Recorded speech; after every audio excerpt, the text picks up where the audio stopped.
Hey everybody, my name is JP Leonard. And I am Tyler Arceneaux. I said my name's Sassy. Yeah, I followed in suit. Oh, you're listening to Two Sassy Boys. Two sassy bears. Two sassy bears, 2 cups of alcohol. That's God, what's happening. we need to stick to the script. We're dying down here. We are dying down here. We're dying down here. We went with the contraction. Yeah, and on this episode, we are interviewing the one and only Shane Mauss. Shane Psychedelic Mauss. Yeah, if you're listening to this on YouTube, make sure you like, subscribe, follow. Roll the intro, Daddy.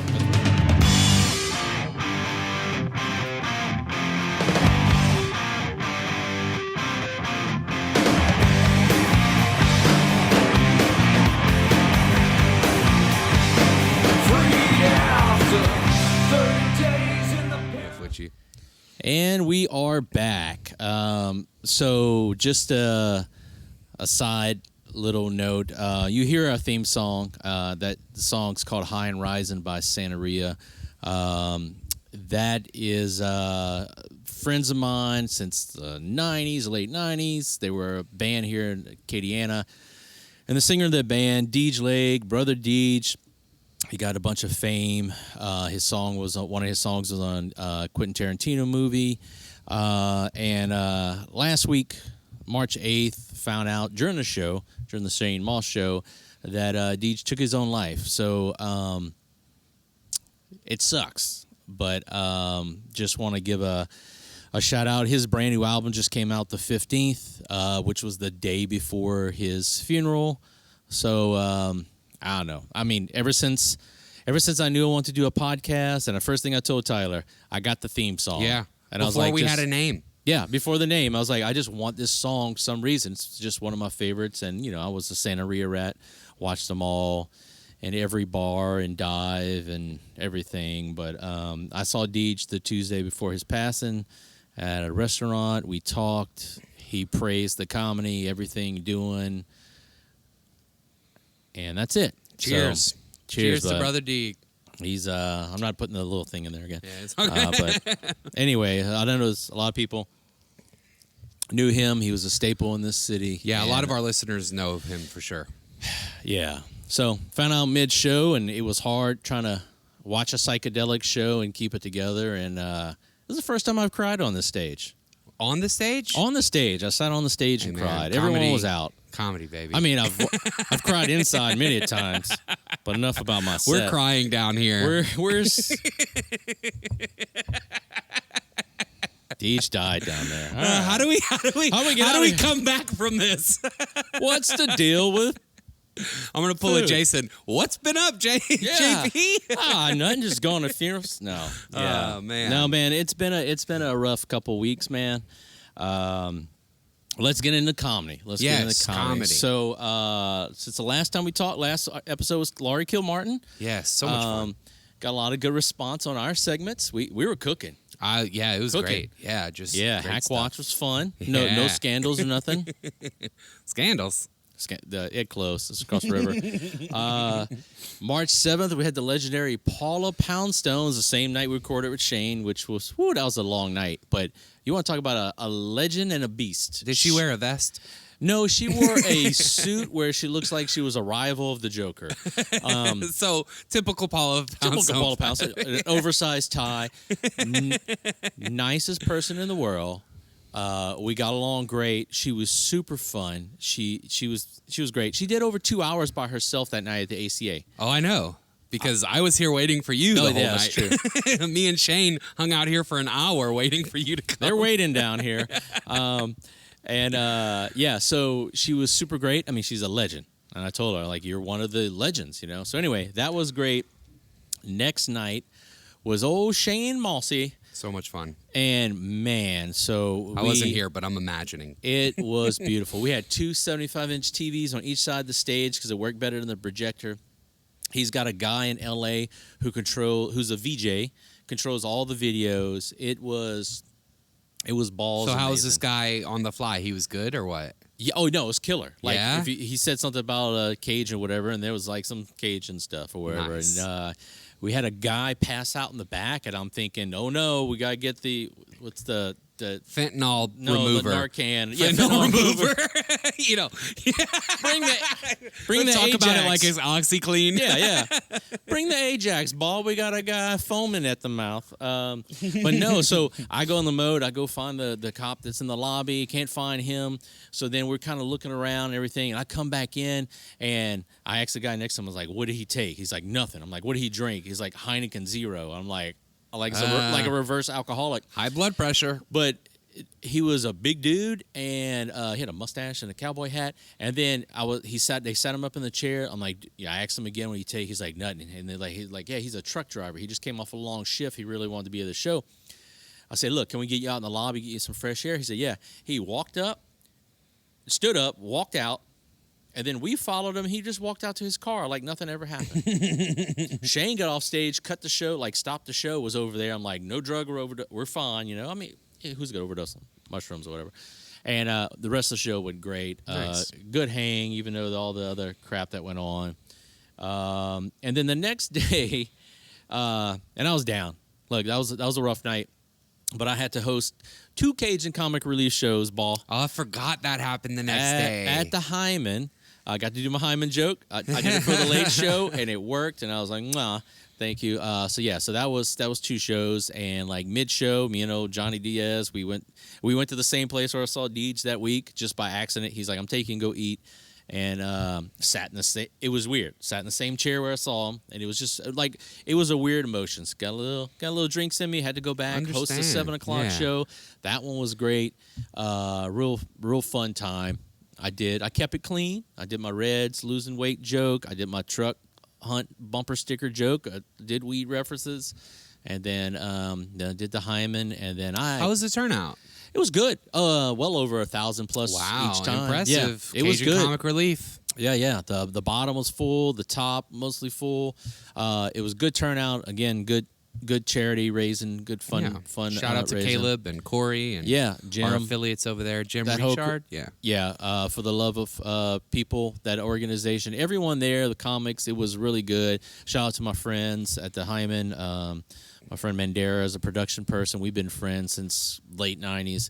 And I found my old band sticker on one of the lockers. Like that, I haven't seen that sticker in 20 years. The Ron Jeremy Trio. The Ron Jeremy Trio. Yeah. Right. It still had a ronjeremy.cjb.net. That's when internets were free and you had you had websites were free with sponsors. So had that. Next Tuesday, we had old Gareth Reynolds here. Man, that was a fun interview. Dude, we did the interview. It was real quick. You'll see that in a couple episodes. And then that show was bonkers. So I hosted, and then he had his featured, and Gareth went up. And I would say whatever he's doing now is just as funny as his last special. He's a world-class talent. Dude, so good. And so many people love that podcast, and it was real good. Yeah, good I've never listened to the podcast or seen the special, as you will find out during the interview, but way to blow it, Tyler. He called me out. It was pretty funny, though. Yeah, it was great. It's on my list. Yeah. And then I left the next morning. I was up at 4:30 to catch a flight to San Antonio for a work thing, and then I passed on Wednesday and Thursday night shows. I was dead. And then I had 2 spots at the Blind Tiger, famous club. Shout out Jay White Cotton. Was that the basement? Yeah. So there's this restaurant. Maybe it's called the Magic Time Machine, where the waiters dress as characters, and Characters of... like random. There was Nacho Libre and Bill Nye, the science guy. Like whatever they feel like? Whatever you want. Wow. Whatever you look like. Because one of the comments was like, last week a guy dressed as the Joker harassed me, and then the next week he was dressed, I don't know, the same guy. Yeah. Very weird. Like, it was cool. Like, you got food, you got kids running over, you got video games, you got a bar, and like bartenders are hitting it hard. And then you go down this basement, carpeted stairs, the widest stairs ever seen. There's all kind of drapes. It looks widest? Widest. Widest stairs? They were wide. Like 4 fat people could have walked down. Me, you again could have fit walking down hand in hand. It's just a weird way. I don't think I've ever heard anyone describe, like, in order for you to use the descriptor wide, it must have been noticeably wide. Right? Bro, it was wide, bro. This wasn't like, hey, 2 people going up. This is like, wide. We're widening down here. Oh, boy. I widened down the stairs. And then Excuse me. And then, yeah, cool little small place. It's like it looks like where like showbiz pizza characters go to die, and they probably used it back in the day. But it's real cool. But the Blind Tiger is like a staple of Houston. And I've always heard about it, so finally got to do it. San Antonio. Yeah. Jesus, it's been a night. Of San Antonio is a staple there, and yeah, I've heard people. What I was gonna say is people from Austin, Houston. They're like, yeah, you got to go to San Antonio and do it.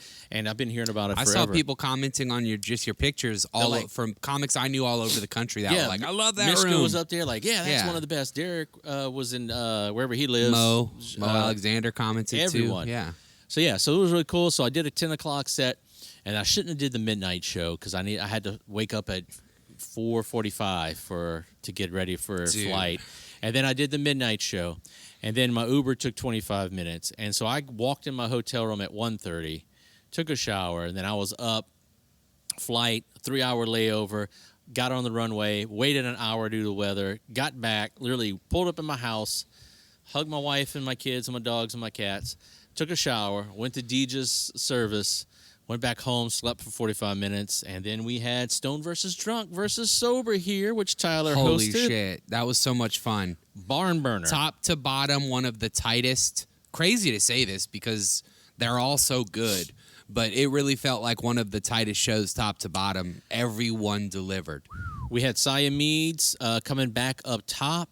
On Stoned, we had Brock White Lions and so killer. And who was it? Ken, yeah. They took home the victory. Yeah, the big V. Drunk, we had Michael Corey, one of his best sets. He's topped his notch. last best set I've seen. Yeah. And Geneva Joy, she murdered.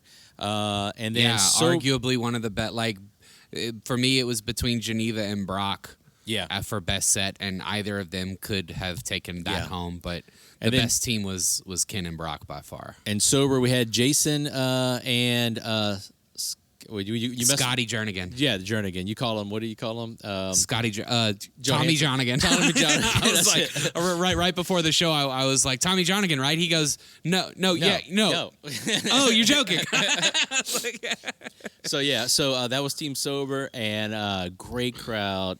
So much fun. God, that was a good night. I had multiple people walking up to me right after Saya sets. 2 different people were like, what was her name again? Yeah. And I pulled her up on Instagram, and I was like, it was a beast. We had a good time, and then I went home and slept. Yeah, because during that whole story you wove, there was no sleep involved. Almost none. No sleep till Brooklyn, but I can't in Lafayette. All right. No sleep to Brobridge. All right. No sleep till Kaplan. To Pecan Island. Oh, God, we're dying. Let's get into the interview. I don't get to talk about what happened with me. Oh, shit. We're skipping over here. We're trying down here. You go ahead. I'll be right here. All right. 2 main things I want to talk about. Number one, me and John Merrifield's Tuesday show. We tried to spice it up a little bit a couple weeks ago.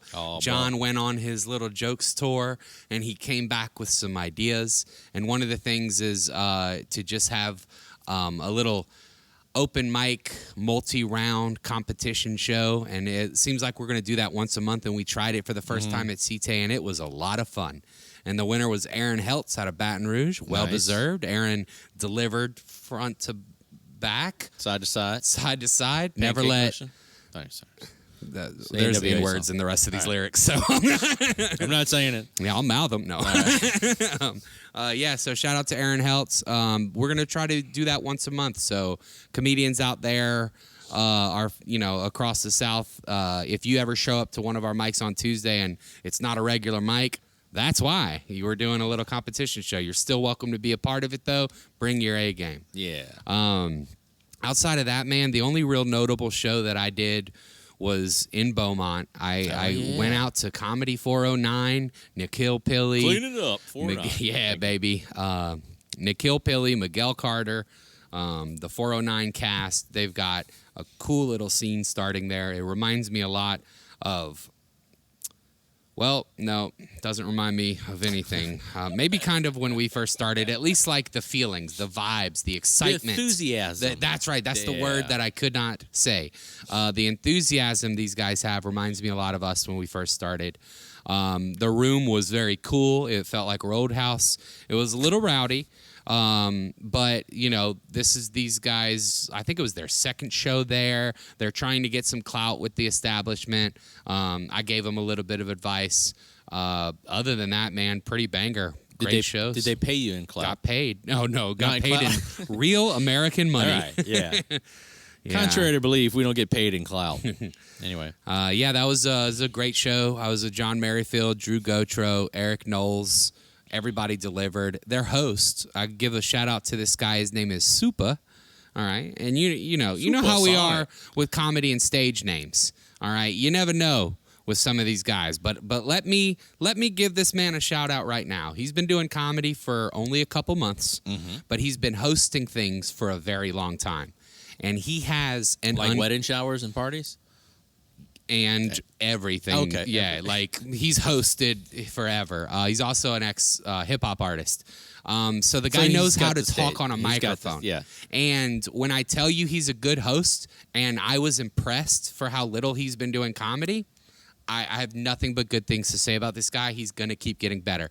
He riffed with the crowd. He was funny when he was riffing. He tried to do some material. Wasn't great, but he's a new comic. Yeah.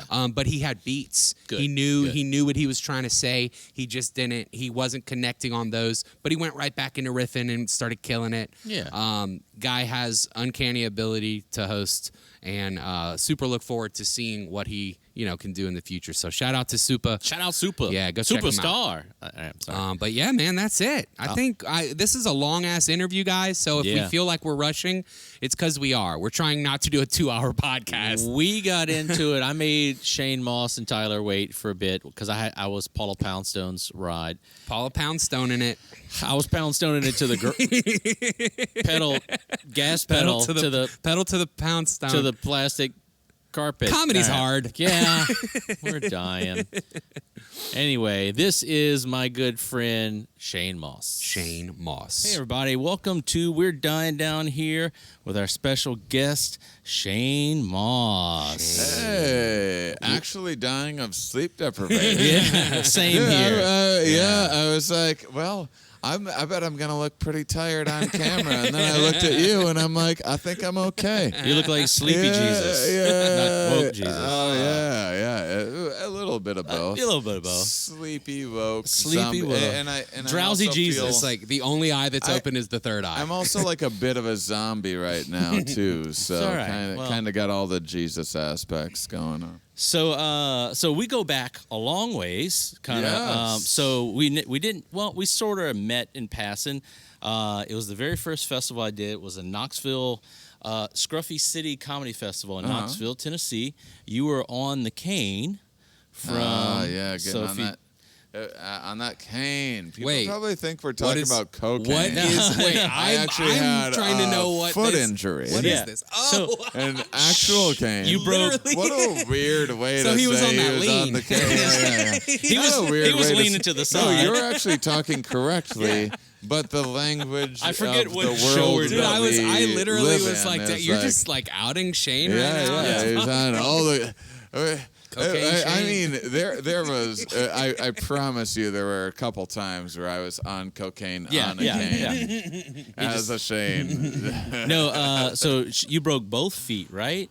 Oh Was that? Yeah. ages ago. Yeah, put together a whole stick about At the same time? At the same time, like a dummy. Yeah. What happened? I gotta know. I don't know if I. I was in the best shape of my life. I'm an adrenaline junkie. I jumped off something that was too high while I was hiking and broke both my heels. One of them exploded. And he has an album called My Big Break. Yeah, right? yeah. So that's I had saw you there. You were the headliners over there, like Jackie Cation and a few others. And then you came through, what, 2016 or 17? 2016, something yeah, like that. and JP's. And then you came down. You were doing a podcast. I remember you went to interview a monkey farm. Not the whole monkey farm, but a person who runs the monkey farm. In Louisiana, Yeah. Chimp Haven. Chimp Haven, yeah. That's right. And it was 2016 because we went kayaking because I had surgery that December. I remember it well. I was thinking about it today. Yeah. While I was on a boat. He took a swamp tour, this guy. I took a swamp tour today, and I actually had fond memories of our little kayaking adventure. I remember you were like, "Is there alligators?" I'm like, "Yeah." You're like, "Can I see an alligator?" I'm like, "Look to the left," and then. And you wanted to get close to it. I'm like, yeah, get close to it. And you check it out. I'm like, I have your new album, My Big Bite, My Big Break, My Big Bite. And then we ran into... Chicken, you blowing me up I know, bro. that, I mean, bro? Can't you this dude was scared of a man-eating reptile? Are you kidding me? He was a Can't you stick with the me Sorry. abusing cocaine while on a cane? You gave My this name, alligator Shane. cocaine. Can you stick with more of that kind of shit? Promised him talking acting work, and here he is. And then we ran into each other. We had a great show. I just found out today that alligators they will have nothing to do with humans unless you're on a reality show just wrestling one them, to like. Or if you're a one- chicken. to Yeah. get one go. If you wear a necklace made of turkey meat. It's the guy say like like a large like badger or something like that, 30, 40 pounds. Say a 8-foot alligator ate one of those bad boys. You know how long that's gonna last it? About a year. Jeez. Dang. They don't eat. They're I did not know cold-blooded. that. They spend most of their time hibernating.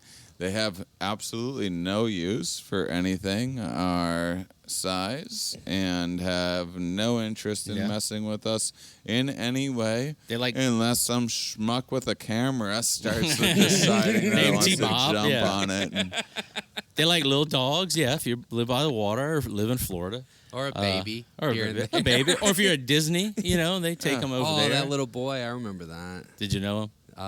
Okay. move on. T-Bob. And then we ran. So we had the show JP's, which was phenomenal, and then we ran into each other at Hell Yes Fest, and it's been a long time. So I never did my psychedelic show through here. Yeah, you did. You did, so, yeah.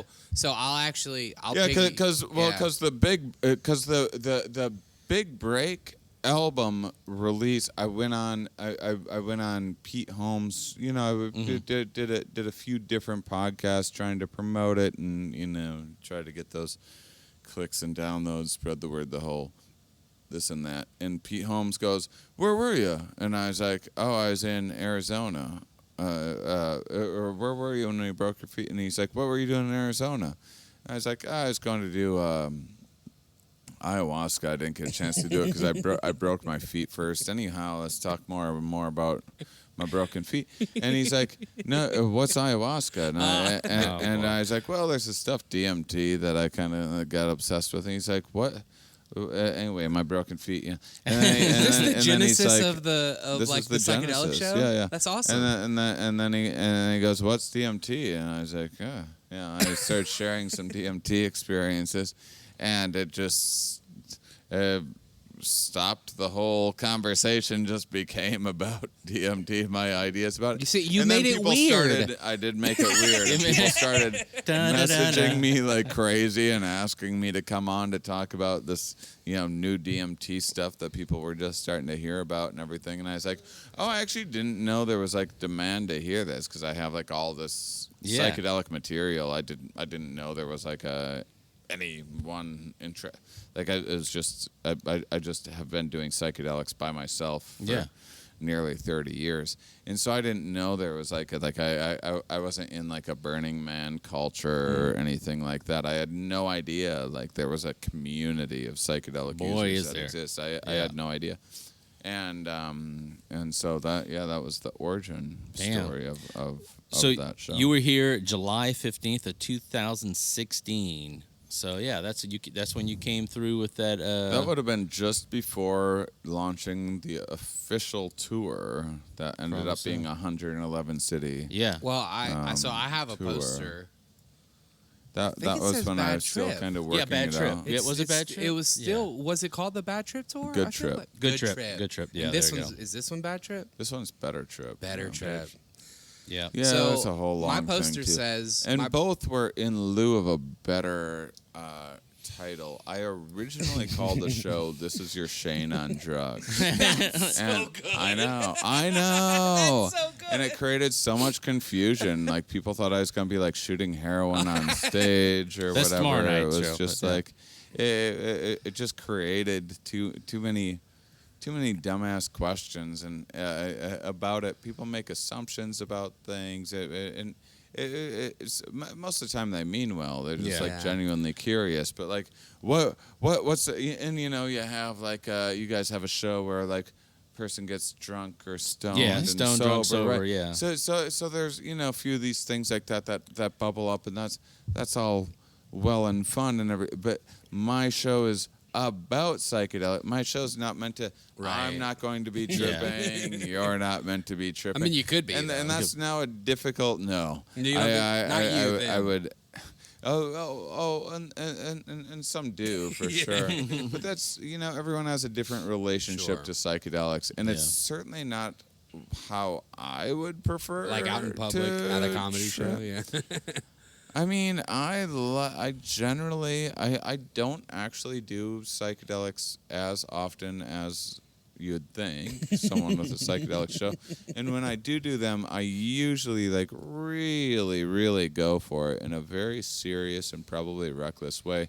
And so I'd want to be like laid out on the floor listening to music or something. Like there's nothing in me that would want to like go and pay attention to like someone talking. Right. Yeah. While tripping.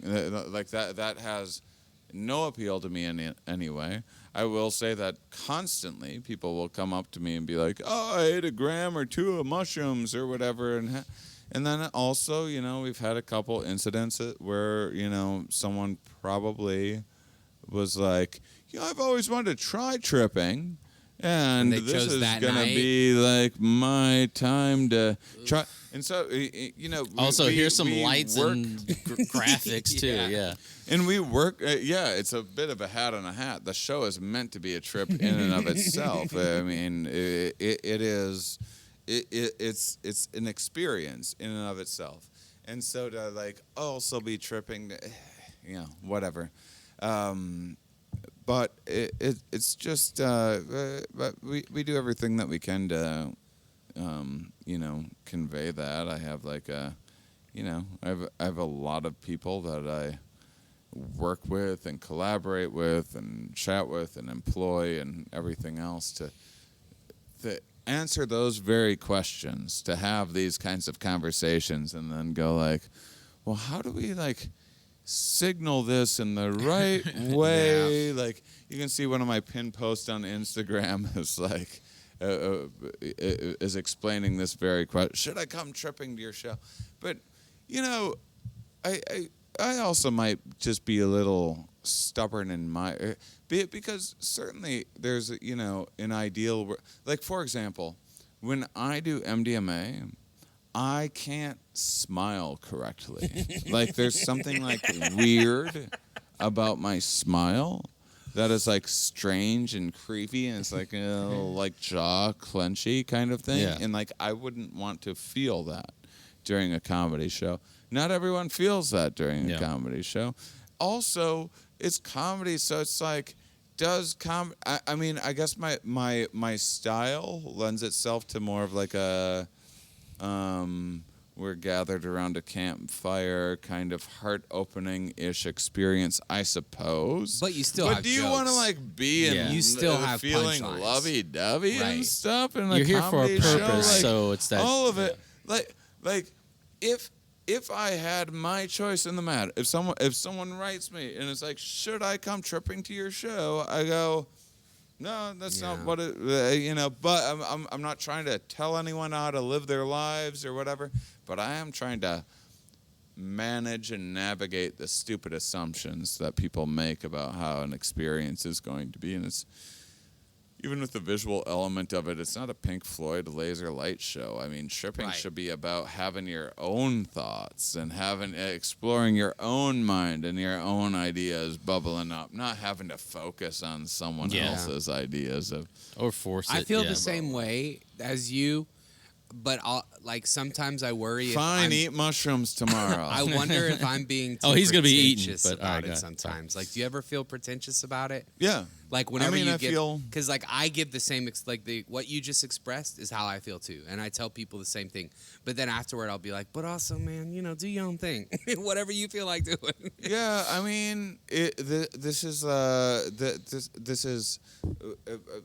I'm very into cognitive biases. So I'm actually so science is like my main interest, and for me, psychedelics and drugs are the gateway to science. So talking about these subject matters are a nice way to talk about perception and consciousness and kind of how we come to understand what we know and what we know is real and not real. There's a lot of opportunity there in these substances that make you, like, say, hallucinate or perceive things or bring things that are already inside you but heighten them to like a cartoonish way. Yeah. And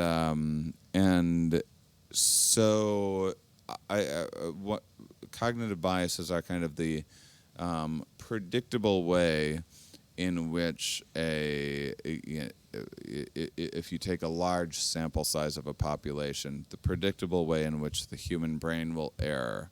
And so say there's a situation in life where you could go like left or you could go right in some like given situation, and you find out that the majority of people go left. Like, why is that? And then you kind of investigate that. So one of these cognitive biases is actually and it's the most pretentiously named one. It's called the curse of knowledge, which is exactly what you guys were articulating, which is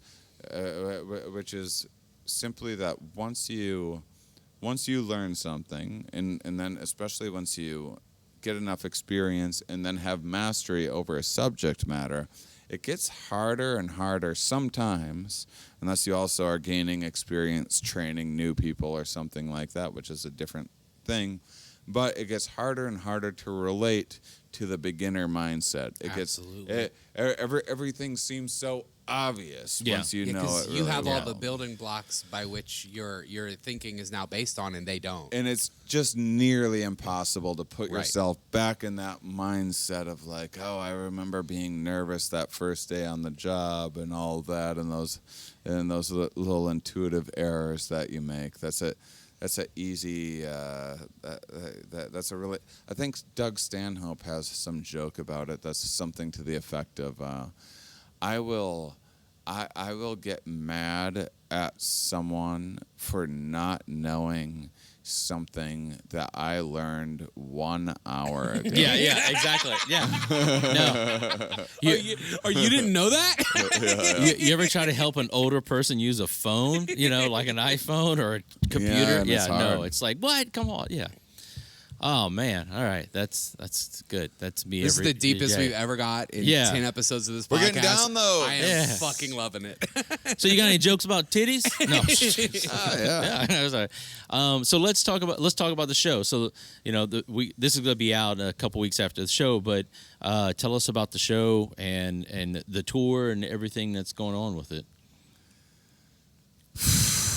Look, I got like a little prelude, and there's some stress in Shane's life right now. It's not even that. It's just I have a lot of great things going on, and trying to like keep everything organized and intact and run and trying to manage all of the wonderful opportunities as we're like doing larger and larger venues and more shows, and it's just a lot to manage. And I was had some hiccups a couple of weeks ago in the form of breakups and stuff that threw everything off and just put a lot more pressure on the touring system than existed. So it's just, so instead of working like, 11-hour days, I'm working like 14-hour days, which is just like a bit, just a grind, Tired. Yeah. So I'm a tired boy. But I love having all these conversations. That's just such a general question that I just don't know where to start. Tell us about the tour and the show. Let's do basics. Let's go. Basics. Let's go. All right. Let's go from the the evolution of from the one we talked about in 2016, that one to what you are now. Plus, in the middle of that, I know you had the documentary, the movie, everything, and everything with you, and then COVID's changed a lot of people. It changed you for the Harrier. I mean, you've gone through several evolutions or like rebirths or just whatever. Like from back then to we are right here. How'd that happen? Yeah, how'd that happen? Yeah, so I went from doing like a regular stand-up sort of stuff and Comedy Central things and got to accomplish those goals. And you had a half hour, right? Did you have a half hour on Comedy Central? I had a half hour. It kind of ruined my life in a way that it was all that I wanted to do. I did it. It went great. I crushed it. It was exactly what I hoped it would be. And then afterwards, I was like, damn. Well, now what do I do? And that's when half hours meant something because people, Comedy Central was a channel 15 years ago. Yeah. And so I started I started kind of examining my life. I was always reading science. I was touring internationally at the time. I started doing themed shows, and so I started thinking about, well, how would I convey some of these bigger ideas in a way that fits a comedy show? So is there a way in which, like, say there's an audience that's hungry for titty jokes? Is there a way that somehow I can crowbar in there some lessons about evolution, like the human titties actually don't make a lot of sense. I think I got a new tour coming, but go ahead. Sorry. For a few reasons, and like for example, if you look at most titties in the animal kingdom, there's at least 6 of them. They aren't that, they aren't that big of a deal. They aren't like, they aren't that substantial generally. It actually doesn't take much of a titty to produce that much of milk. There isn't. It's not like ladies that have large titties produce more milk than. So that's true. Which is what like an 8-year-old would believe or something. Like, imagine how much milk is in those things, and so. Why have a weighty sort of thing that is like hurting your back and everything else? And it gets into these complicated ideas of how organisms generally advertise fitness is by doing things that are hard. So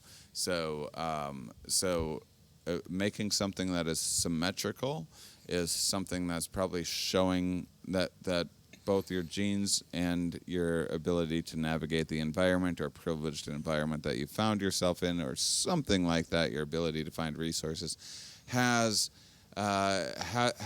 made you able to sustain some sort of symmetry. And then if you think about like how guys store fat, like midsections here, right? So we got these midsections here, right? Yeah.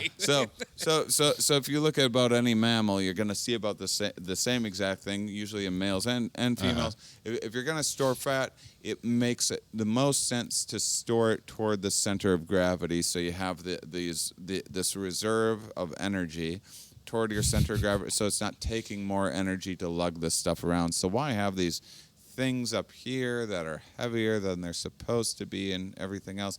And there's speculation that that is perhaps just because of just how very difficult that is to do. It's because of the weightiness of it. It's because it's also easier to evaluate symmetry and all of these other things that you're able to determine all of these things from the genes and that males that selected for these traits and happen to so say a female was carrying more of her weight in the midsection. What would you say, you would say that would be fupa. that would look like a pregnant woman. Yeah. No, Right. it would potentially come off as a pregnant woman. You can't make a pregnant woman pregnant, and so there is potential that fat reserves got dispersed away from the midsection. So that Dude, that's crazy. From places away, so you have a larger ass and titties and these ways of evaluating symmetry. And so, how do you take something like that and make it funny? Impossible. You just Impossible. Yeah. Impossible. Anyway, guys, I have a new show: Stone versus Titties versus. Yeah. All right. So I liked the idea of one day being able to take any word or subject like that and be able to break down some sort of think about science or that explains how our perception or our conscious experience or the things that we're attracted to come to be. And I knew when I started that it was going to take me like a solid 5 years to learn as much as I wanted to be able to start putting together shows about it.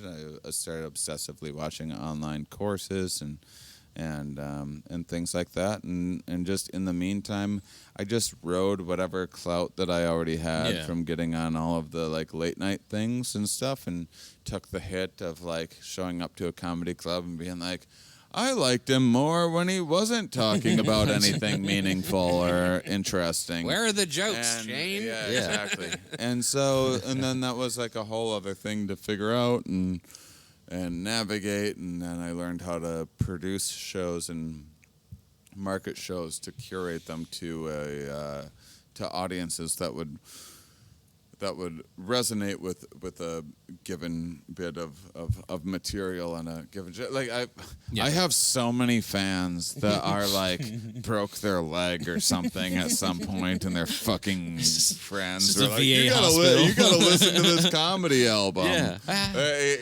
So like there and really that album is about the evolution of why we experience negative emotions and the utility of pain and suffering and all that sort of thing. But I knew that. I couched it in a personal experience, which is what people enjoy. And so that was kind of the journey. That's how it all kind of started coming together. And So as somebody who's seen your like 2016 show, what's the evolution? Well, one, there's a live VJ that provides the visuals. So Yes, it's a completely different kind of show. There's new material and a lot of things switched around and everything, of course.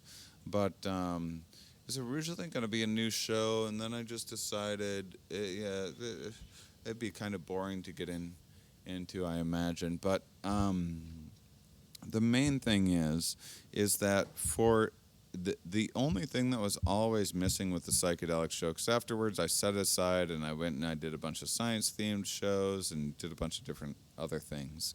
And I always have a zillion projects going on. But it always bothered me that I wasn't able to that I hadn't yet integrated the visual aspect of the psych. That was like the only thing that it was missing.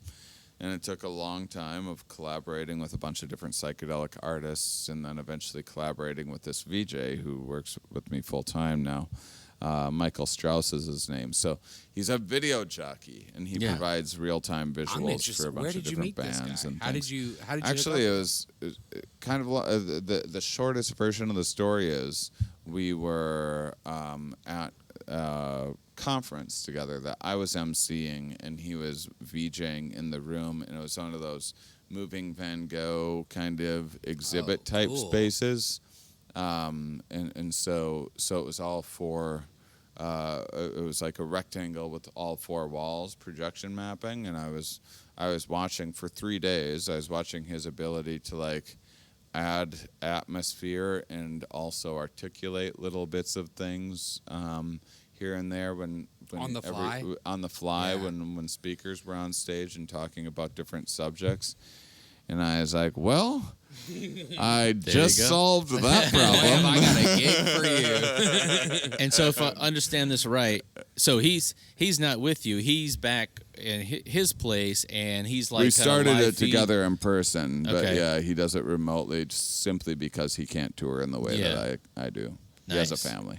And then so every show's different, depends on what's going on in the... I mean, difference a relative term. Yeah, So certainly he has lots of familiarity with my material.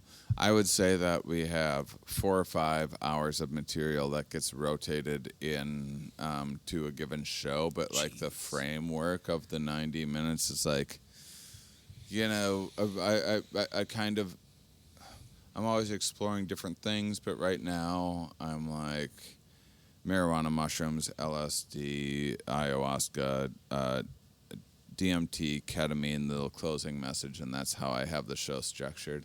Sometimes I have history of psychedelics, and then these points and this point and sciencey things here, and so that's just where it's at right now. So he knows it's going to be like kind of that rhythm. So in any one of those sections, he could have like atmosphere on just kind of related to one of those substances, for instance. However, then he has lots of like both pre-made stuff and stuff from hearing other things that are so that he can articulate things in the moment, so that when I have a punchline, there's curated art that we have at that moment.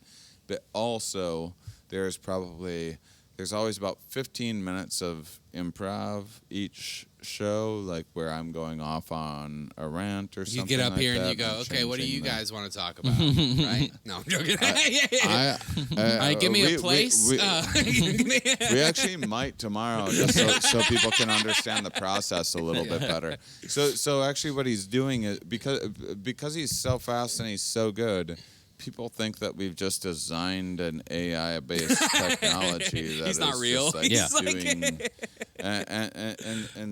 but the reality of it is that he just has a 20-year catalog of a bunch of things from a zillion different shows. So if say I have a reference to cats or something in a show, he'll go back through a library of past shows and find like several different cats or something. Yeah. That actually happened. There's a service dog in the show recently that started barking and interrupted the show, and I made a little joke about it, and then he had a bunch of like crazy, amazing like dog art and stuff from past shows that he then blends and layers and makes it seem really smooth, and it just makes it flow in such a way that like you can tell people have a hard time understanding if I'm like just following some perfect script. But it'd be impossible, like timing wise, and everything else is just impossible. I change the order around of things, and I riff on things and everything else. And so that's the show as best as I can describe the visual aspect of it. I don't I don't mean to, like, I don't know how to say it without being like, every show is different. Yeah. But it's not like we're just starting from scratch every single show. Yeah. You know. So, like you said earlier, like you had a history with psychedelics, right, and everything. Yeah. Did you just dive deeper into the science and everything behind it when you started focusing on these shows, or were you always deep? No, my personal journey with psychedelics and the blending of science is that I have usually like larger kind of psychedelic experiences, and then I just find myself going like obsessively going like, how can a brain do that? Like, how could I perceive such a thing?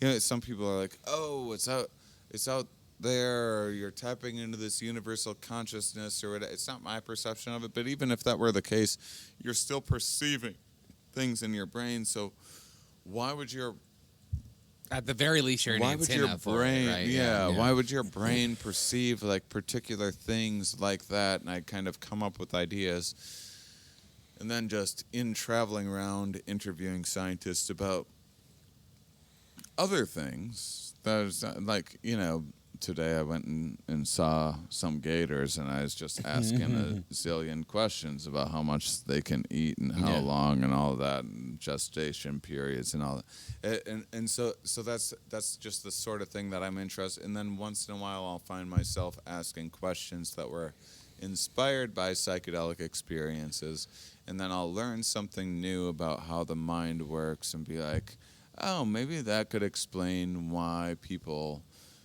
kind of systematically seem to have this same experience, or this is like a commonly reported thing during the psychedelic experience. And I also would say that like I kind of now view a lot of psychedelic culture from like what I consider an outsider perspective, and so to me, a lot of psychedelic culture like fits into these like weird molds and maybe even stereotypes and archetypes. I don't mean to like paint with broad brushes, but there is like, there's a difference between the like more adventurous person or like the more that is like also science minded about it. That would be a psychonaut. Somebody trying to use it as a tool to just better them. Some people wellness. And there's the microdosers out there that are optimizing their lives in every which way. There's the spiritual side of it. There's still the like classic tie-dye hippies around, Jason, but there's he a just new takes mushrooms kind to of... have. Jason takes mushrooms to have better bowel movement. So yeah, that's great. There's people just shitting harder and more mindfully. And I'm not even there. eating them, so that's sorry, Jesus Christ. I mean, it's funny because like going back to the 2016 years, no one was talking about microdosing down here. We just got medical marijuana like 2 years ago, and then now it's like the culture shifts, and it's become with the legalization everywhere, and then you got some states who are legalizing mushrooms and all that. Yeah. So I mean, if there's ever a time, I think more people are.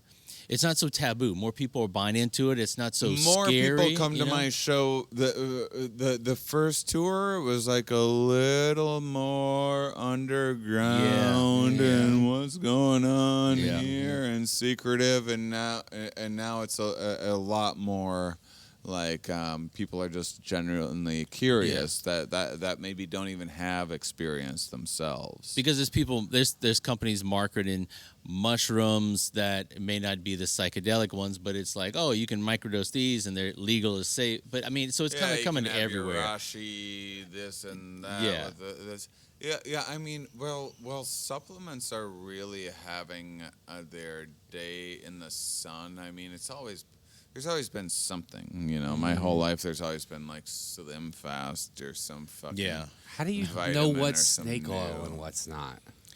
Well, that's tricky to know exactly, but like, if it's advertised on a podcast, it's probably, it's probably snake oil.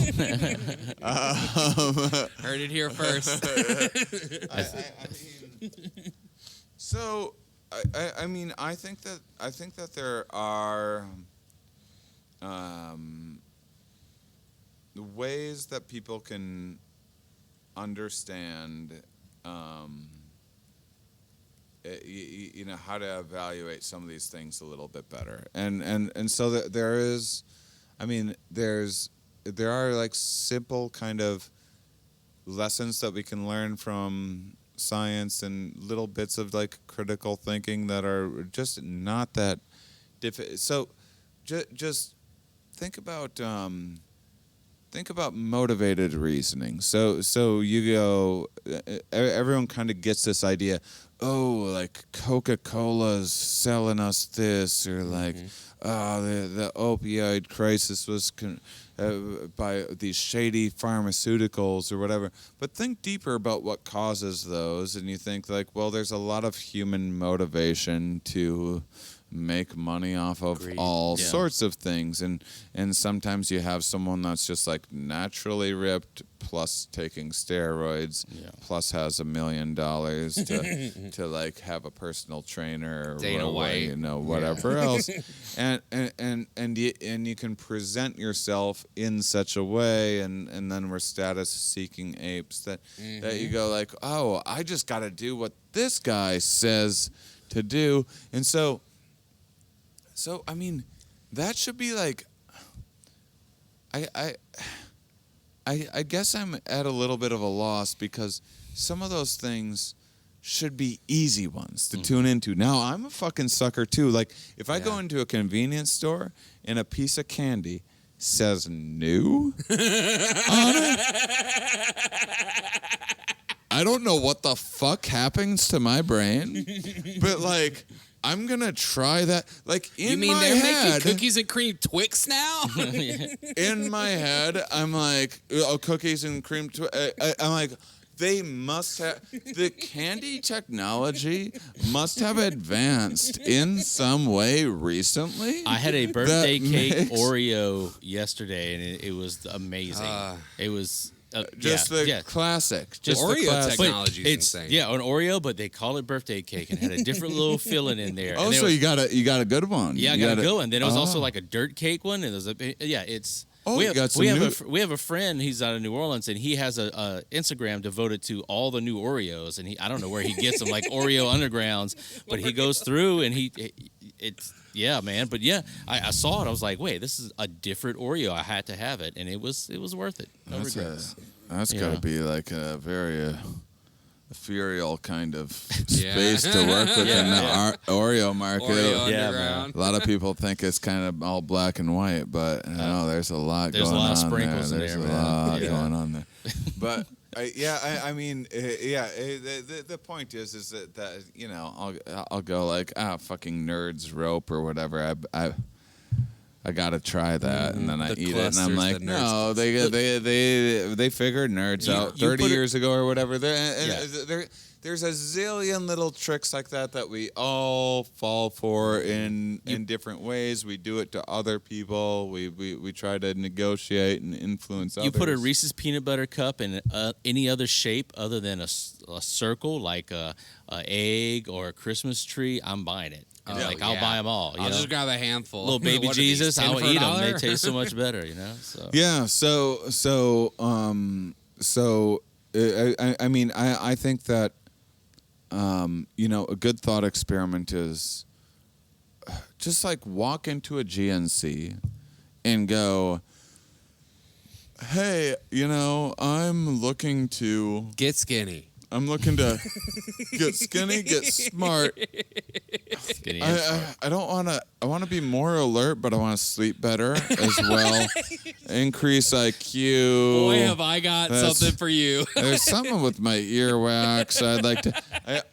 I promise you, they got it. They will fill your cart with whatever. Such a good point. There is so, and it's the same shit. You're like, I got yellow toenails. It's the same shit. Yeah, same. And unless whatever you're trying to solve is cured by loose stool, and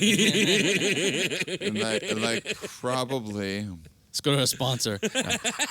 And so then you go like, well, this and that fitness person just goes like, hey, I have my own brand of protein powder or whatever. Mm-hmm. Like, I don't know. I mean, yes and no. Like, I have my own stuff that I'm working on and developing and stuff all the time, and it's really interesting to see the ins and outs of these sorts of markets and how it works. I'm interested in psychoactives that just give people a buzz. So I'm not trying to like cure anyone's this or that. I hope it doesn't help your life. That's too much pressure for Shane. It's a fun-forward company. I don't want to be responsible for somebody's life getting together. Like big claims and all that. Yeah. It's the sort of stuff that, if someone's making a really big claim about something, then they should have like an incredible amount of evidence. And you also should be able to understand it. Like you actually can understand. Like science is actually digestible. The reason why probably the general population doesn't view it as digestible is because people will often people kind of that are after the less educated type of clientele that's like has less judgment abilities and because of diet or social circumstances or whatever else, just like when I'm tired, I'm more inclined to eat the garbage food or McDonald's or drink this to get me through we all have that in us, and kind of people that go after that lower frequency set, it's very easy to just throw a bunch of like sciencey sounding jargon. So you should be able to like understand the concept of what someone's saying. So if someone's just saying like, oh, this has eutiberol or whatever, and this and that, and you go, well, eutiberol, like a word that you just made up. Eutiberol sounds convincing. Yeah. It sounds very. I still don't know whether it's real or not. So right now, in this moment, it's do not know. not a real word that I made up actually on the spot right there. And that, like, for whatever reason, just like sounds.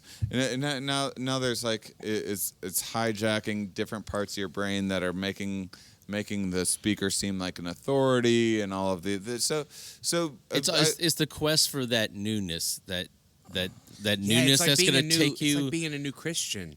Or like you ever meet like somebody who just turned into a Christian and they can't wait to tell you about Christianity or something. And it's like and there's like a bit of like treasure hunting too of like, hey, I have tuned into this. I have listened to the like right wellness coach or right podcaster or read the right book or whatever else and this is like.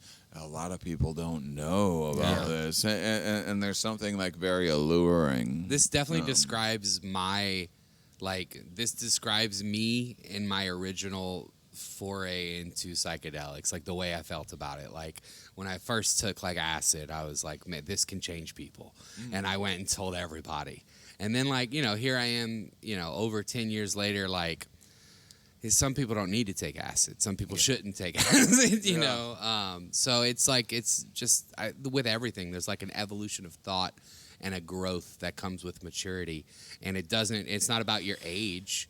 It's about like the knowledge and like how mature you are when you're like taking it in and thinking about it. Right. Yeah. Interesting. Yeah. I'd like to dig into something you said about shared experiences. I'll be honest, because I share an experience with you. Uh-oh. I have seen the Purple Lady. That's so many people. Really? She's really making her rounds. Yeah. So a lot of people I have seen the Purple Lady. Is she a new comic? I've done DMT twice. The first time didn't really launch. Just kind of saw stuff. Didn't get the hit good enough. Second time. It's hard to smoke. I saw her. And she brought me in. She played a harp. Just not trying to bury the lead on his show, but there's a phenomenon. She's not a big part of my show. Okay, good. Would you call it a phenomenon? I oftentimes don't mention her. Really? That's crazy. It's just too involved. Oh, it's like crazy. I need to write a show about her specifically. So because I just have too and I many know ideas. very little about it. So other than hearing just you, very People briefly, just see a for similar listeners entity. who may not know, there's like a phenomenon where people who take DMT and get to a certain elevated state, and often called like blasting off. There's a phenomenon where you see this being, and people describe seeing the same describe her in similar detail every single time. And I actually told a story about this, and then I kind of went on a viral video and all of that. It's Comedy Central Tales from the Trip. The creator of the show, Grant Lindahl, made a lot of the animations for my current tour and everything. Awesome. And so yeah, we have a mixed bag of artists that contribute to the show. However, the point I'm making is that people will, just to give listeners an idea of how common this is, a lot of people find me because, and I've seen stuff like this in the past, but a lot of people find me because they smoke DMT for the first time, meet this purple woman, make sense of who she is or what she is, and then one day find themselves Googling this like purple woman that they saw on DMT. Now. I really do have goosebumps right now. And then they great. See I my, feel so weird because it's so personal. So like to me too. Lots of people come out to my shows because they've also met this. So here's my question: Is this a common shared experience because of what it is, or is this this person saw this, talks about it, and then the next person who tries it, they subconsciously bring it in, and then it evolves? Right? Probably a little bit of, because this kind of goes back. This kind of goes back to the science of what you said about the brain and how you do things, and yeah. So to me, I actually don't think that the explanation for this is that someone got influenced. Sure. Okay. Not that isn't a thing. But for many reasons, one is just I saw the purple lady like Googling physics terms, and I saw this painting of, I was like, that's her, this woman I've been interacting with for a while, and I reached out to the person. It was some dude in Turkey that smokes DMT and paints what he sees, and that's how he does his art. And Hakan Hizam is his name. And I reached out to him about it and everything. And so what I actually think is happening, I actually do not have a mystical take on it at all. I do believe it is in our brain, and I believe that it's archetypes that we all have in our brain.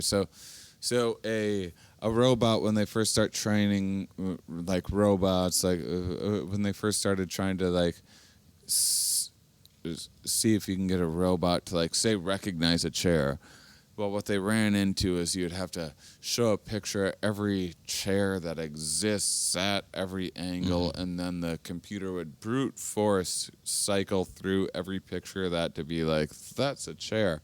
Instead, how our brains seem to work is that we have an archetype in our head formed of what an ideal chair is, and then when we see a novel chair, it's just a flexible moving template that go like, oh, still a chair. It meets enough of the like criteria and everything, and then you go so you aren't like, what the fuck is that thing? Yeah, just because it doesn't have legs, it's still a chair. And so we have archetypes of all sorts of things, including males and females. I think that female entity is a structural part of the brain, actually, that not everyone necessarily, but many of us have. And down to the color too. Yeah, why purple? I have a lot of ideas about why things take the shape that they do. They're always very symmetrical, which is funny because like symmetry isn't. Symmetry is such a hard thing to make. Like if you look at anything in a DMT space is perfect and symmetrical, and so it can seem more real than this world. But if you think about the amount of processing that it would instead take to put every little bit of wrinkle in this table, like if you were, say you were making a cartoon, the first thing you'd do of the scene or whatever, you would draw this table. One of the last elements that you would do is add some of these like finer details or The whatever. texture, that takes yeah. a lot more processing and computation. And so I think there's some of these basic structures in our brains that when we do a powerful enough psychedelic experience, I think it has something to do with actually stressing your brain in such a way that it frantically searches through aspects of your brain that you don't normally you aren't normally able to see. And so I think that you're actually seeing, like when you dream at night and there's a female there, whether it's your mom or a female Jason's friend wife. or Oh, wow. Jason's wife or a stranger or you're having an orgy or whatever with whatever whatever that might be. I think that there's like a kind of a flexible female template that is like kind of giving rise to playing all of those roles. I think that there's a male one as well, and I think that the idea that she's purple or whatever, or has like diamonds on her arms or whatever, is just has more to do with just seeing the earlier stages of our consciousness rising up. And so it takes you draw. You ever see someone draw where they draw like the head and then they like draw the lines and the torso or whatever else, like, and then they yeah. start like filling in the details more. So they could tell the orientation, I kind of think that's what's going on. She's more like that rudimentary, flexible thing that you know to draw first. Do you think the color? So I'm just going back because, like, back in the days, and I think of the song "Purple Haze," and you think of all the people. The color purple. The people. Not that one. You think of everyone tripping, but like part of it is like if you close your eyes quick. Sometimes depends what light you're looking blue at. And purple is those colors come out naturally. Could it be that? Yeah, your eyes are closed, lights under your eyes. Just all that and just purple. Yeah, it's combining with a lot of different experiences. Okay. All I absolutely love how you're willing to find practical and not mystical explanations for things. Some people don't. It's funny when I first started telling the stories of the purple lady, I was like, people are going to think that I'm crazy. Yeah. And that's not at all. Instead, everyone was like, Same. everyone believed it more than I believed it. I was like, damn. I might be remembering some of these things wrong, and people are like, nah, dude, you got a purple girlfriend in space. I'm sure. Yeah, man. We're seeing it. All right. So, wow. I mean, we went on a journey. This is the best. I cannot tell you how happy I am here sitting having this conversation with Shane Mauss. Wonderful. Yeah, dude. I'm so happy right now. I feel like I'm glowing. So I guess let's kind of bring it back to. We go back to the theme of this podcast. We're dying down. We're here. dying down here, but it's about us being stuck in a non-comedy market, doing comedy, trying to survive. So let's talk about like where did you start to where did you begin doing comedy? I'm from Wisconsin originally. I started my comedy career in Boston. I caught a lot of breaks early on. I decidedly did not move to larger markets and spent most of my time on the road. The like when I did move to LA, it was for a girl. I never tried to do any kind of LA thing or whatever.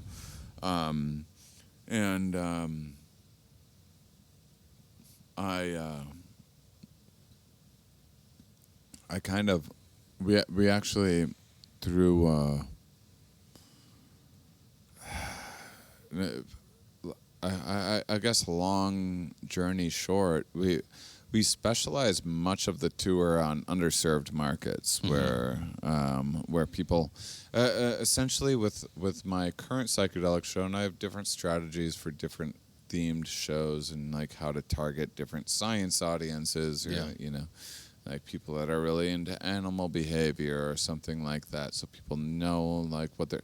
It's if someone came in here and had a comedy show all about football, I think that's cool that they put that together. But if I showed up not knowing that was that, I'd be like, "What the fuck is so this you want to whole market it thing appropriately about football?" You don't want to give an target illusion the that right it's a regular comedy show. demographic and everything else. It's like when we had Neil Hamburger here. People were like, "What?" They emailed Jason like, "What the fuck was that?" But that's hilarious. But as a Neil Hamburger fan, I know what I'm going into because But it's like, I get that's it. All part and of it. I'll go back to this because like when you came in 2016, you told me you had it was something about Facebook and someone over there who was a fan of yours, and you got into like the marketing. You've always been an excellent like audience targeter. Does that make sense? Like you target a specific audience. I remember you telling me back in the day, like it was like something like every $2 is a lot like more sophisticated now. Yeah. Okay, we gotta have a talk. But I remember you telling me like every $2, that's one person you're bringing in, and like I still think of that to this day. And I really get into like, okay, who do you target and everything? But like you've taken it to you've built an audience around everything you do, and you're kind of an expert on that there. Yeah, I have a team of people that I have several different projects going on, but they tend to overlap. And I have people that I check in with every day, sometimes multiple times a day. We have regular team meetings and stuff, and a constant we are constantly looking to refine the ways in which we have a program that we're finishing building, so that when we book a venue, you can put in the criteria for it, and it just pops out every dimension of every poster that a venue could find useful, with all of the relevant information and everything else. And so that it helps it helps venues, especially ones that might vary in their graphic design ability or whatever else, and it helps them. It helps standardize a thing and a look, and it helps. It just makes things easier for a venue to like share and everything. It's been a long time coming, and the project's been delayed by like 3 months. But there's a few things like that we're just always looking at how can we like refine this machine. Like I mean the ideal with my business is that like it will. I want to show up to a venue that I have like whatever my arrangement is ticket wise with them. I have like a consulting arrangement in them where I can show them like some of the techniques that we've developed if they're interested as an offering, and we have like mocktails and other products and things like that, so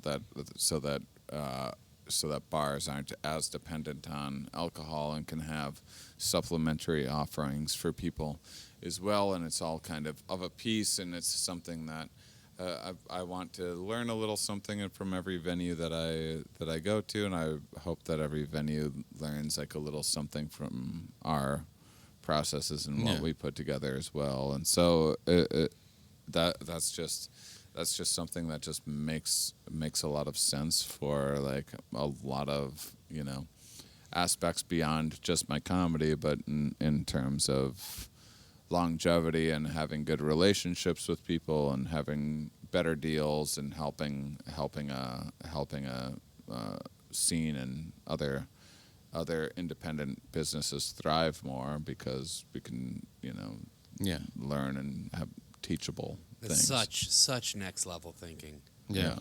It really is. So before we wrap up, you're on this tour. How many dates are you out right now?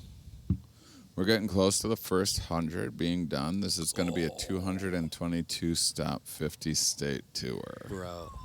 And what's this lead into? You have like a final. October 20th, we're recording the special Denver at Meow Wolf in Denver. Nice. It's a kind of immersive psychedelic art space. And then that will be released. Did I see you do a video of that space before? I started this show at a residency area that's the 15 space? in Vegas. Yeah. Oh, okay. It's a space like Similar? that. Yeah, I he's remember a watching partner of you walk theirs. through the venue showing the art. Yeah. and Yeah. stuff. Okay, cool. And then October, record that, and then are you on to your next project yet, or like in your head, what's going on? So then the special will come out in April, and then it's the decision about launching a new show or doing everything internationally, which will probably be like a little bit of a mix of both. I have a docu-series that I'm currently filming that I don't know when we're going to start releasing it. My guess is it would be around the same time. Yeah. Nice. Yeah, All right. got a lot going on. The project man. All right. my Well, God. this is a wonderful chat. Like, thank I'm you so happy. Yeah, this is. We're not even to the show yet. I'm like, all right, thank you. So where can everyone find you on all the socials? ShaneMauss.com. Yeah, hopefully that website will be overhauled within the next couple of weeks and then be extremely fancy with some fun things we've been working on. But that's it. That's a good place to start. Can I give you a tip? Yeah. When someone goes to the website, their mouse icon is the purple lady. Oh, that's not bad. With big That's not titties. bad. Let's go. We're dying down here. Titties. Thank you, bud. Appreciate you. Cheers, guys. That was so fun. Thank you. All right, and we are Back. Thank you. Tyler said it this time. That was Shane Mauss. But what a good interview. So much fun. All right, so me and Shane go back 2016. We had him at JP's bar. That was the first time he took, and it was like the first version of this without all the graphics. He came down on the Wednesday. He stayed at my house. Took him out to eat. My little one called him. My little one, who's 11 now. Uncle Shane. Yeah, called him Uncle Shane. We hung out. He left him Exploding Kittens game and some other stuff. I mean, Well, he left a half-used marijuana cart that eventually got into my hands, and I smoked it a couple years later. Like, right? I don't know what you're talking about. Not Anyway. for your kids. I didn't think he left them for your kids. He left my kids some exploding kittens. They, and they all have cataracts. and so- one fluid ounce of weed. and then like he went to a podcast, came back that Friday. We had the show at JP's, and then he spent the night again. We went kayaking. I mean, we had a good time. So, and then we've seen each other at comedy festivals. First time I ever met him was at a comedy festival, my very first comedy festival in Knoxville. And then we seen each other other things, and he tried coming, and then COVID messed everything up. But we got him back. God, it was so good, and that show is so good. I get to see him. I know this. The day this comes out is the day that I am seeing him. In Austin? In Austin on the 24th at 420. Me, Nice. Michael Corey, and Drew Gotro going to see the 420 show.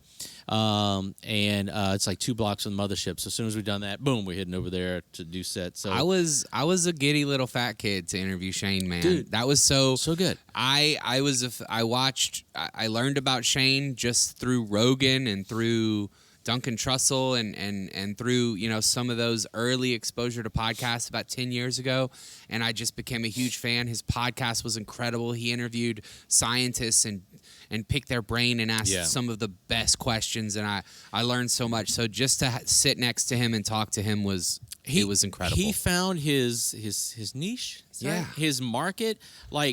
Like Doug Benson is a pothead comic. Mm-hmm. He had all the 420 shows and everything.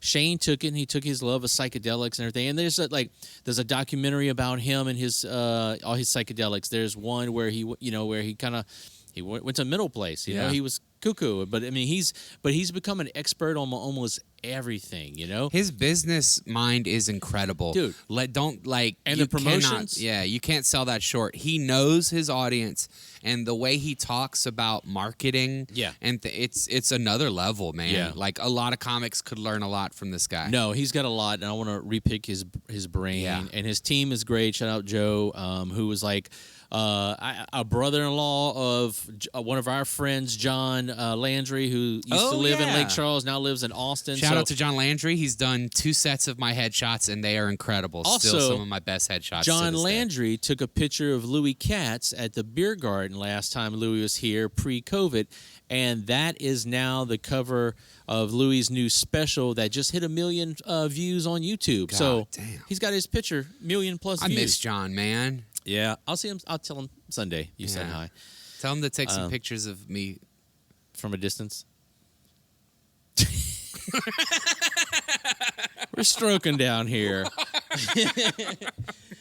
So that was Shane, and it was great, man. It was there's so much we could talk about, but I don't want to relive the whole thing. Because just let this would we be talked a lot about it in the interview. The interview is really verbose, and you guys are gonna get a lot of good stuff, man. It's crazy. If you already did, because you got it. This is the second part. Yeah, unless you watch. Yeah, unless I forgot how podcasts work. It's how hard. our podcast works. Comedy's hard. Thanks to our sponsor, Ounce of Hope Aquaponic Cannabis Company.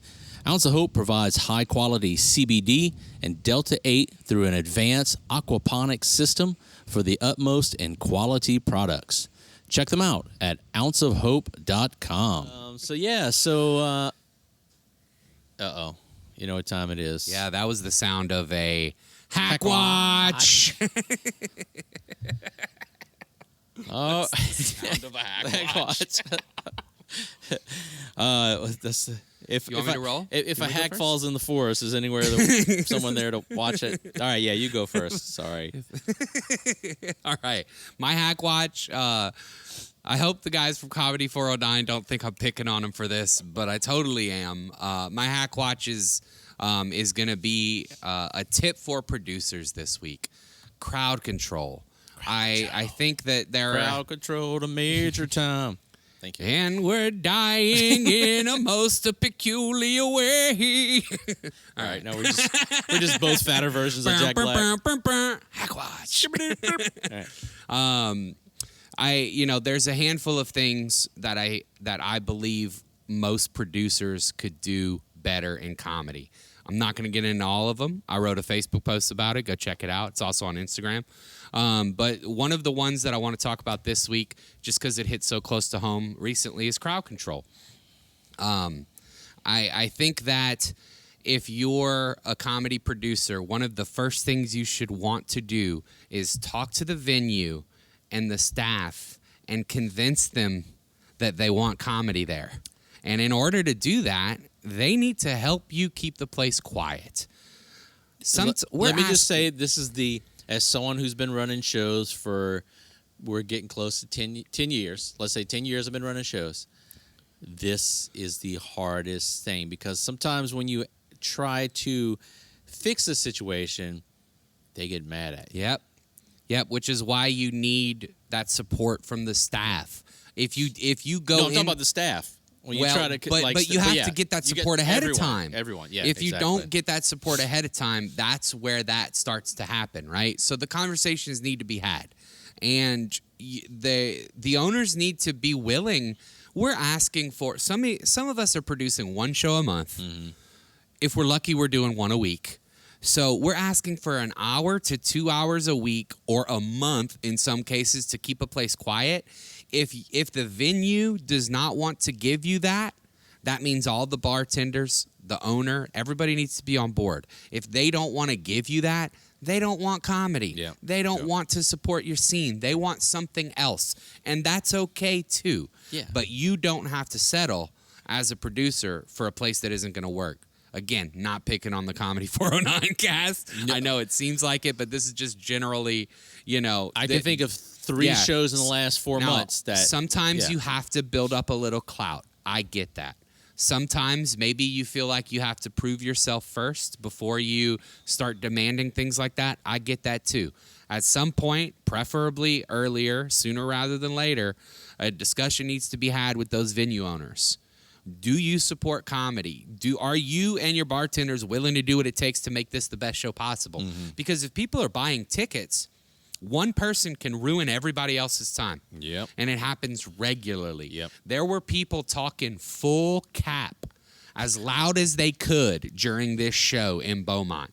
And I mean, when like there are people trying to watch the show who can't help but to turn around because people are screaming and yelling. Somebody, some old man pulled his phone out and started watching reels as loud as his phone could be, and then laughing and showing the neighbor next to him in the middle of someone's set. And no one from the bar, the staff, nobody did anything about it. See, when that happens, I'm so in awe that it's happening. I'm like, this has to be a punk video. Like, we had a show last year. We had Dusty Slay. We're sold out. At the end, we let a few extra people in because we had some people that didn't show up. Okay, we can do that. And this lady and her man were at the bar, and she was talking so loudly, and I was like, and had the nerve to challenge me. And was like, what do you do? Kick me out? I want you to kick me out. I'm like, I don't want to kick you out. I was like, just stop talking. It's a comedy show. This is how comedy works. You've seen it on TV. You've been alive if you've been alive, let's say the minimum you need to be to get into a show is 18 years. You've seen comedy somewhere, No doubt. right? Yeah. You know, all right. And that's how it works. It's one person talking and everyone else absorbing and laughing. And I was amazed, but sometimes we get over here, even at the bar, and it's, because people go up and they're drinking and, they're ordering drinks and then they're trying to flirt with bartenders or trying to make some, jokes or whatever. And I'm like, hey, yo, let's, and 99% of the people are cool. They understand it. Yeah. But when that 1%, bruh. They clap back. It's amazing to me that somebody can hear a room full of people being quiet. The bartenders and other people ordering drinks are whispering, and you just go full cap? Like what? Like I don't know. Is it narcissism? Is it just a delusion? A delusion? Lack of self-awareness? Is it a brain injury? Is it something that didn't develop? Like, what do you? Did your mom give you vaccines? What is it that? We're canceled. YouTube's gonna flag us now. Great. I just don't get it. But some people just don't. I mean, it's the same people that stay on their phones the whole time at a concert or talk loudly during it. And we're not talking about ambush shows, okay? We're not talking about we set up a PA at a daiquiri shop and we're trying to run off the locals. Shut up. No, go ahead. Sorry. Go ahead.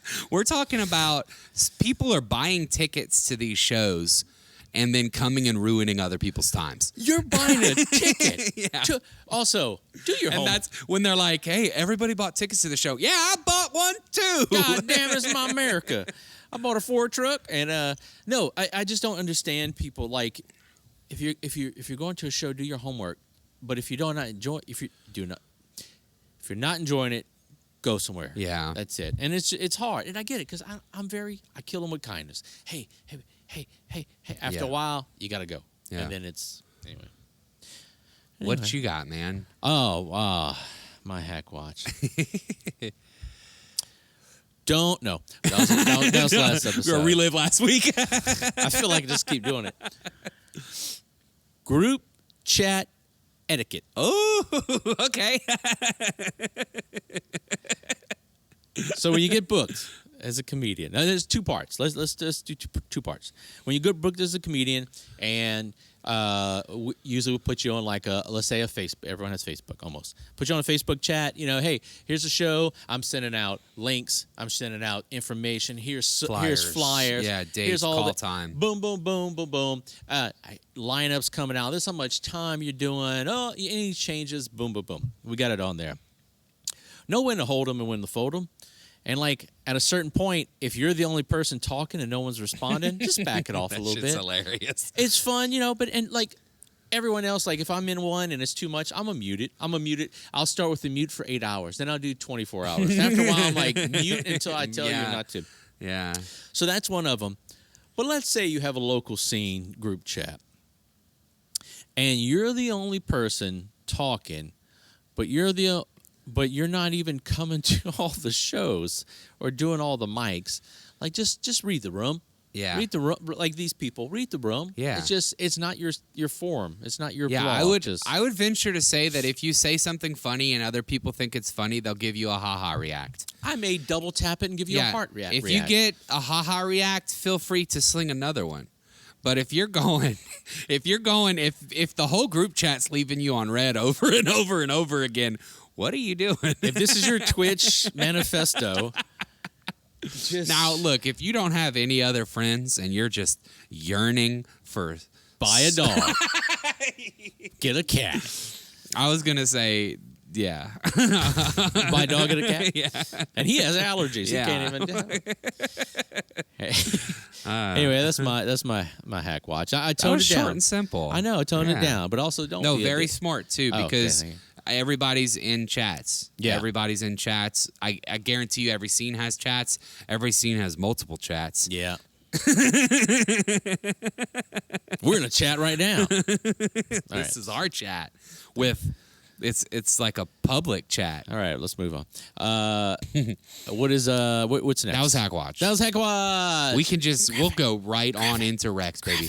Hack watch. Want to give a big shout out and thanks to our sponsor, Gator Custom Graphics. They are a local full-service sign shop specializing in banners, wide format printing, and vehicle graphics.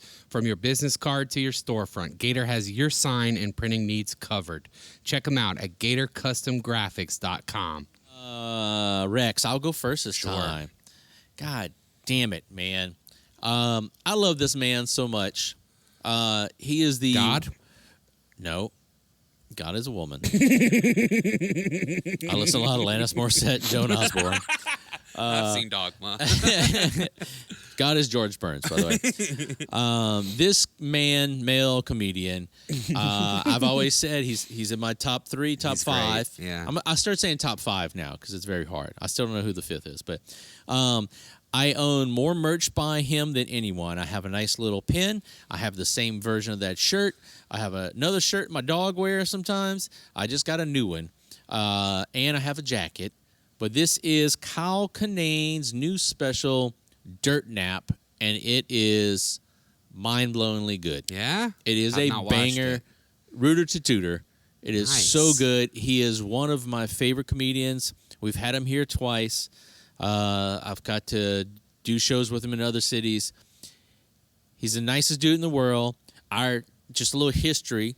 If you watch Loose in Chicago, his opening bit about someone in Louisiana wearing a shirt and it said something, that was at our shirt here at JP's in 2016. Wasn't that the Cajun Comic Relief guy? That was him. Corey Harrington. And every time I see Corey, I text Kyle, and I'm like, "Hey, I just had lunch with the I Heart Squirters shirt." I'm like, "He's doing fine." He goes, "Yep." Anyway, for the Jamie Kennedy show, I was like, "Hey, guess who's here in the front row? It's I Heart Squirters shirt." Yeah. Anyway, but Kyle Kinane Dirt Nap. It's so good. It was named after his cat. Dirt Nap, which they kind of pseudo adopted and everything, but it's 800-pound gorillas put it out. It's a phenomenal special, and someone who gets better and better. Hands down, one of my.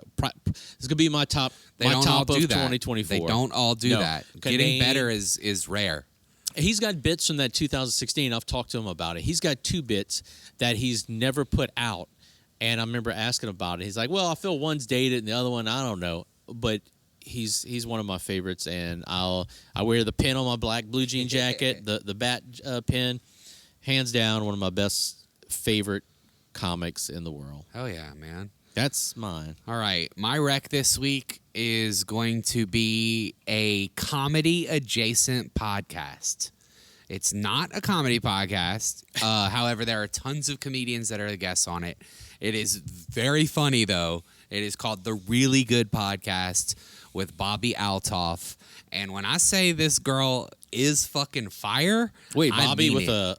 Bobby with an I. Oh. Yeah, she is fire. She's one of the funniest people She is the really dry girl? Oh my God. Bro, she is awkward too, and she puts the best in her. She got real famous off of this Drake interview, and it's just her comedic timing's impeccable. She's super dry, super funny. She creates super high tension and awkward moments. But when you pair her up with a professional comedian, it is magic. Yep. Andrew Santino, Bobby Lee. I mean, these are some of the funniest episodes of anything I've ever seen. Check out the Really Good Podcast with Bobby Altoff. She only has 1 million subscribers on YouTube, so if you haven't seen clips, I'll be very surprised. Bobby, throw us some subscribers, please. Yeah, we could use some. Yeah. By the way, if you're listening and or watching this, please, the main thing is YouTube. Subscribe to Lafayette Comedy on YouTube. I don't care if you don't watch it. I don't care. Yeah. Just subscribe and hit no notifications. I won't send you anything. Yeah. And if you like this, leave a nice comment. Yeah, leave a comment. We need to Don't leave a comment if you don't like it. Oh, we're gonna clap back at you. I need to stop reading comments. Dude, don't read the comments. Today I went back and forth with somebody. What is wrong with me? I can't even. Somebody was making fun of our You Look Like videos because we were using the phones to like look at notes, and they were like, you can't go off the dome. And I'm just like, I wrote 200 jokes for this show. Yeah. I'm supposed to go off nobody goes off the dome for that. Look at all the professional roasts. Everybody's reading from something. Next, You Look Like teleprompters. Yeah. Hey, that's actually sweet. June 8th, Saturday, June 8th, You Look Like version 3. Anyway, We'll be here. comments, I got to figure out how to not read them. Just don't. Yeah, I stopped after the Mark Norman because Oh, yeah.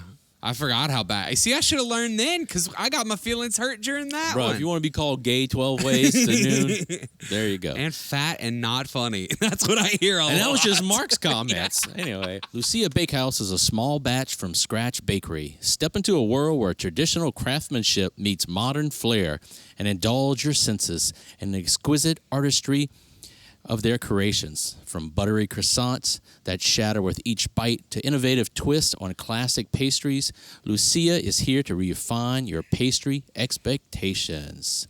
Visit them today, Lucia Bakehouse. It's always eating with you. Let's go to dates. Let's go to dates again with the food. You're not eating this. Gross. All right, so here we go. This is my dates, but also Lafayette Comedy dates. And by the way, shout out to our sponsors. By the way, just to let you know. I want to shout out Lucia Bakehouse, because they made my chubby little husky self go by and pick up the fattest box of goodies for the Shane Mauss show. Ooh. And bro, there was stuff in there I couldn't pronounce, and it was amazing. And the bartenders that. We had a good night that night. Dang. So here we go. Tuesday, March 26th. Steve Hofstetter. Someone's getting destroyed. Sorry, that was a heckler joke.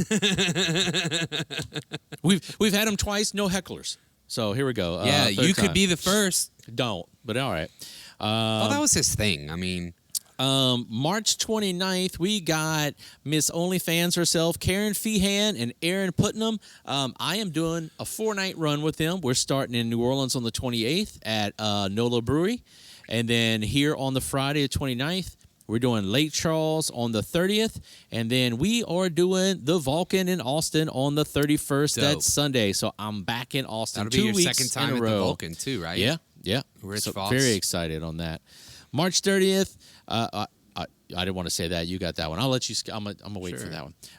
April 3rd, Wednesday. Chris Porter. You know him from Last Comic Stand-In, Comedy Central. He Very is amazing. funny. Really good. I saw some clips recently, had me dying. Dude, the guy's a good comedian. He is so good. So April 3rd here. April 4th, we're doing the Manship in Baton Rouge. And I got my old friend Evan Rabelais coming into town to do those. What a hack. I haven't seen him forever. I love you, Evan. No. Yeah, Evan's cool. I haven't seen Evan in forever. We connected last month when I was in Austin. And so he happens to be in town. So boom, put him on there.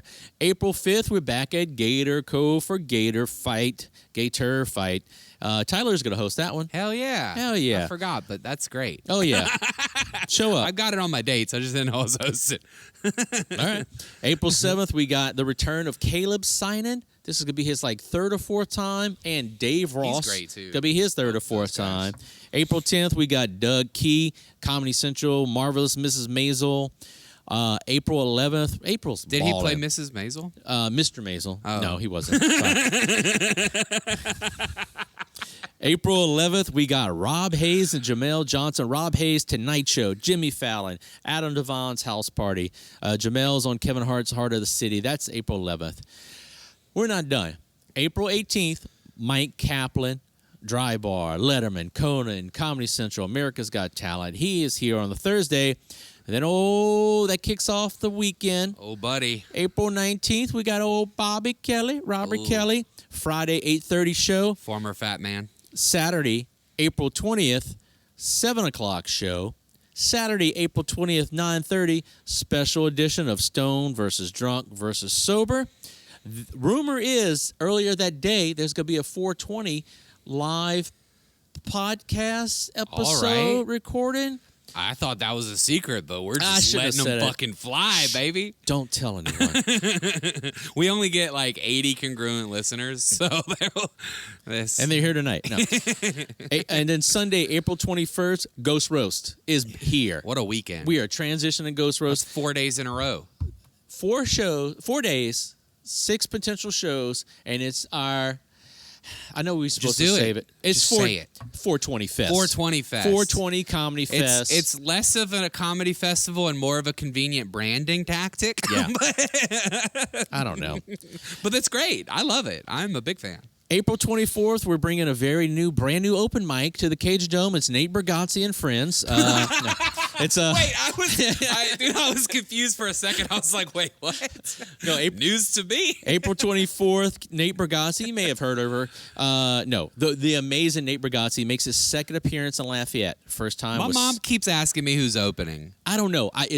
I've already checked my normals. My mom's like, I need to know if Mike Vecchione is coming or not. He is not. Oh, I already damn. checked his dates. It may be Vita, it may be someone else. So, but Nate's second time. First time he ever did this Lafayette was September of 2015. He is back to a slightly bigger crowd, but go see that. April 26th, Stone versus Drunk versus Sober at Rally Cap Brewing. The first one over there, and that takes care of April. Also, Comedy, stand-up comedy open mic every Thursday at Legends Pub. Shout out Legends, all 14 locations. Love Legends. You get the best food every location you go to, good drinks, and the best margarita in town. Legends Pub every Thursday, hosted by me and Maggie Shipley. Tyler? All right. March 28th, I start a 3-day run with Neil Rubenstein and Abby Washita. We're starting off in Gonzales at the Cabin. Then we're going to Lake Charles on the 29th, Library Riot. And then the 30th, we will be back here at Cité des Arts. Neil is one of the best joke writers I've ever worked with. He has taught me a ton. I am super excited to be back in his presence. We're going to have a ton of fun. Go to Lafayette Comedy for tickets. Check my pages for the other ones. Gator Fight 4 or 5. We talked about that. And then April 13th, I'll be with John Merrifield in Baton Rouge at Squeaky Pete's for a no-show comedy show with Terrence Delane and friends. And that's it, man. That's it. You can follow me at the JP Leonard on all the socials. Lafayette Comedy at Lafayette Comedy. Again, subscribe to that YouTube channel. That's all that matters right now. Yeah, I'm everywhere at the Tyler A as well. My YouTube is booming every single day, getting closer to monetization. By the end of the year, I'll be there. I'm pretty sure. Yeah. I'm creeping on 400 right now. Hey, buddy. Yeah. Comedy is the best thing in the world. I'm happy to do it. It's easy. It's easy. If you're not a turd. It's easy to like have fun doing it. Yeah, that's it. Jokes. That's it is. Jokes are hard. Don't be a pain. Don't be a house of pain. Jump around. We're dying down here.